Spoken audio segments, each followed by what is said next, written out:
महाराष्ट्र का मुख्यमंत्री बोलता है, इस तरह का बयान उसके वजीर देते हैं कि वो निकाल देंगे।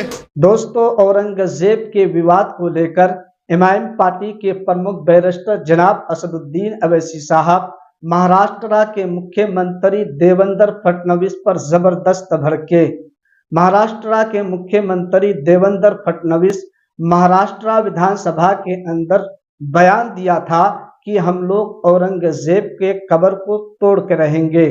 दोस्तों, इसको लेकर एमआईएम पार्टी के प्रमुख बैरिस्टर जनाब असदुद्दीन अवैसी साहब आज महाराष्ट्र के मुख्यमंत्री देवेंद्र फडणवीस पर जबरदस्त बयान दिया है। चलिए दोस्तों, हम लोग एमआईएम पार्टी के प्रमुख बैरिस्टर जनाब असदुद्दीन अवैसी साहब का पूरा बयान सुनते हैं।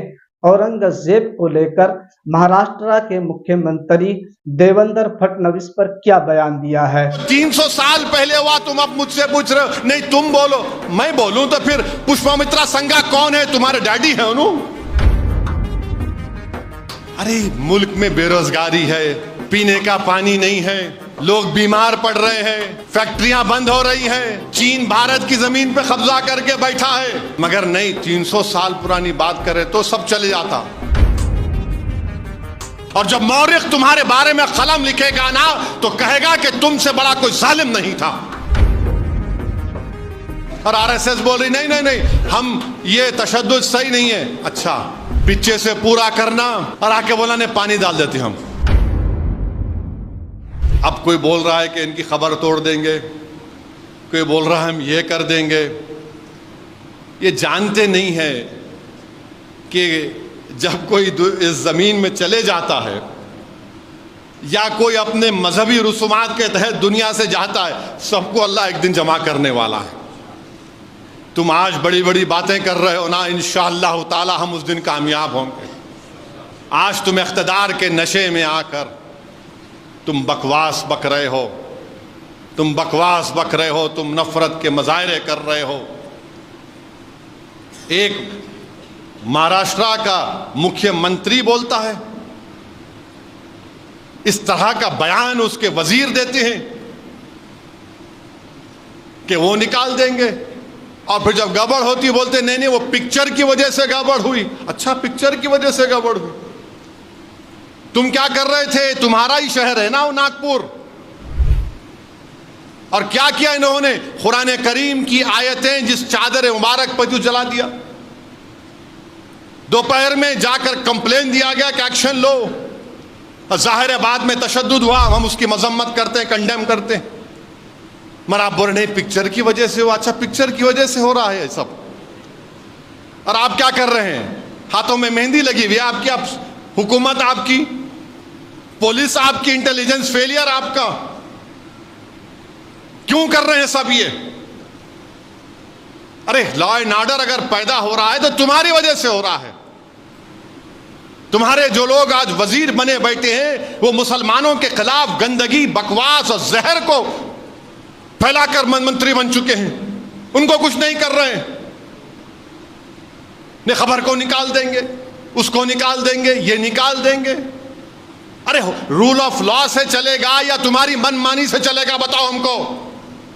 बोल दो कि इस देश में कानून नहीं है, जिसकी लाठी उसकी बैल चलेगा क्या? फिर रूल ऑफ लॉ कहां है? फिर आइन से चलेगा, संविधान से चलेगा या तुम्हारे जोर पर चलेगा? भाई मेरी पसंद कोई हो सकती है, तुम्हारी पसंद नहीं होगी तो क्या मतलब? जरूरी नहीं ना कि सबकी एक पसंद हो जाए। मेरे को काला पसंद तो तुम क्या करोगे? नहीं मेरे गोरा नहीं, मेरे को नहीं पसंद गोरा, मेरे को मुझे सफेद पसंद, तुम बोलेगे नहीं काले नहीं होगा।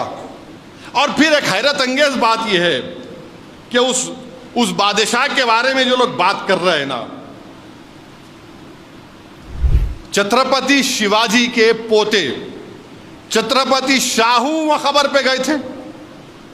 ये मैं नहीं बोल रहा हूं, आज से 1-2 दिन पुराना इंडियन एक्सप्रेस का अखबार है, जीशान शेख के नाम से डालो हजरत गूगल में, बेकार चीजें देखते आप लोग। उस आर्टिकल में लिखा कि छत्रपति शिवाजी के बेटे खबर पे गए। अब क्या बोलेंगे उनको आप? क्या बोलेंगे उनको आप? अच्छा, फिर उससे हटके गांधी ने क्या कहा था? 1931 में इस बादशाह के बारे में पेम्ब्रुक कॉलेज है बर्तानिया में, नवंबर 1921 को गांधी ने क्या कहा था, पढ़ लो तुम जरा। फिर दिसंबर 1931 को गांधी ने क्या कहा था राउंड टेबल कॉन्फ्रेंस में इस मुगल बादशाह के बारे में, वो मेरे अब्बा नहीं है, देख लो। फिर उसके बाद यंग इंडिया एक महात्मा गांधी का जर्नल था, जुलाई 21 1920 में गांधी ने क्या लिखा, पढ़ लो तुम। फिर नवजीवन अक्टूबर 20 1921 को गांधी ने क्या लिखा इस मुगल बादशाह के बारे में, पढ़ लो तुम। और यह भी पढ़ लो, जब किसी ने गांधी को खत लिखकर कहा कि इस बादशाह ने एक मंदिर को तोड़ के मस्जिद बनाया, तो गांधी ने कहा कि यह इंटॉलरेंस है, इससे हमको बचना है, यह गलत है। गांधी ने यह भी कहा। मैं भी गांधी से डिसएग्री करता हूं, मैं बहुत से गांधी के चीजों से उसकी मुखालिफत करता हूं, तो क्या मैं बोल दूं, जाके तोड़ दूं? अरे तुम तोड़ने के लिए आए या जोड़ने के लिए आए, बता हमको। अच्छा, जो 300 साल पहले हुआ तुम अब मुझसे पूछ रहे हो, नहीं तुम बोलो, मैं बोलूं तो फिर पुष्पमित्रा संगा कौन है? तुम्हारे डैडी है उन्हों? कौन है पुष्पमित्रा संगा, बोलो फिर। छोला बादशाहों के पास क्या हुआ, बोलूं मैं? अरे मुल्क में बेरोजगारी है, पीने का पानी नहीं है, लोग बीमार पड़ रहे हैं, फैक्ट्रियां बंद हो रही हैं, चीन भारत की जमीन पे कब्जा करके बैठा है। मगर नहीं, 300 साल पुरानी बात करें तो सब चले जाता। ये क्या आमफाट है, बोले चले जाएंगा। मेरे अजीज दोस्तों और बुजुर्गों, मैं एक ही बात कह रहा हूं, अपनी हिम्मतों को बुलंद रखिए, डरने और घबराने की जरूरत नहीं है। अल्लाह के रसूल सल्लल्लाहु अलैहि वसल्लम की हम उम्मत हैं, अल्लाह उसका रसूल हमारे साथ हैं, अल्लाह उसका रसूल हमारे साथ हैं, हरगिज डरने की जरूरत नहीं। जमहूरियत के दायरे में रहकर हम लड़ते आए और लड़ते रहेंगे। ये लोग डराने की सियासत अगर कर रहे हैं तो याद रखो, हम सिर्फ अल्लाह से डरने वाले हैं, इक़्तिदार की कुर्सियों पर बैठने वालों से डरने वाले नहीं हैं। तुम आज है कल नहीं रहोगे इंशाअल्लाह ताला, तुम जाओगे इंशाअल्लाह ताला, तुम गुमनामियों के वादियों में गुम हो जाओगे, याद रखो। और जब मौरिख तुम्हारे बारे में कलम लिखेगा ना, तो कहेगा कि तुमसे बड़ा कोई जालिम नहीं था जिसने आइन की धज्जियों को उड़ा दिया। नागपुर में जो झगड़ा हुआ, जो आरएसएस के लोग चादर को जलाए जिस पे कुरान करीम के आयत थे, उनको पुलिस स्टेशन में हजरत पुलिस ने बेल दे दी, और 50 या 60 बच्चे अभी जेल में हैं। और चीफ मिनिस्टर बोल रहे जो साजिश की उनकी खबर खोद दूंगा। अरे जो करे, फोटो नहीं दिख रही आपको? तो दोस्तों, आपने सुना एमआईएम पार्टी के प्रमुख बैरिस्टर जनाब असदुद्दीन अवैसी साहब का पूरा बयान महाराष्ट्र के मुख्यमंत्री देवेंद्र फडणवीस को लेकर औरंगजेब के विवाद पर क्या कुछ बोला है। दोस्तों, आप लोग औरंगजेब को लेकर देवेंद्र फडणवीस पर अपना राय क्या रखना चाहते हैं, हमें कमेंट के जरिए से जरूर बतलाइए। तो दोस्तों, आज की इस वीडियो में यहीं तक। जब तक देखते रहिए अररिया एमआईएम न्यूज चैनल। फिर मिलेंगे कोई नई वीडियो के साथ।